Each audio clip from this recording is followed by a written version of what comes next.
Amen. Thank you, Tom. Thank you for being here this morning. If you would, turn to Luke chapter 16. We are going to get through the Gospel of Luke together at some point.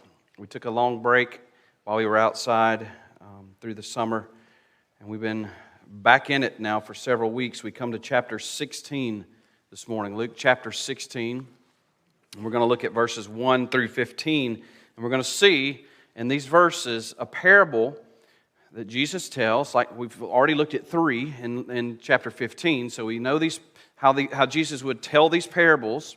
The good thing about this parable is that Jesus also applies this parable. He tells the parable and then he gives the application, and that's very good for us because when we read the parable, I think we're going to see that this parable can be confusing. It kind of confuses us when we read this parable.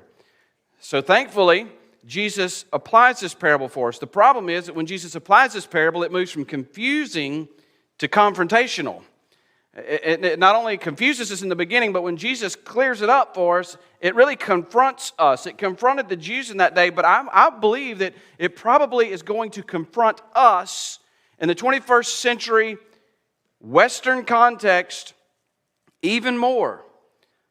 So let's look at this together. In Luke chapter 16, we'll read verses 1 through 15 and see the confusing parable and the confrontational application of that parable.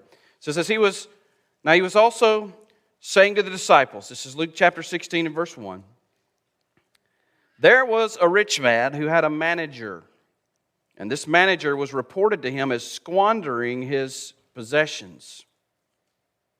And he called him and said to him, what is this I hear about you? Give an accounting of your management, for you can no longer be manager.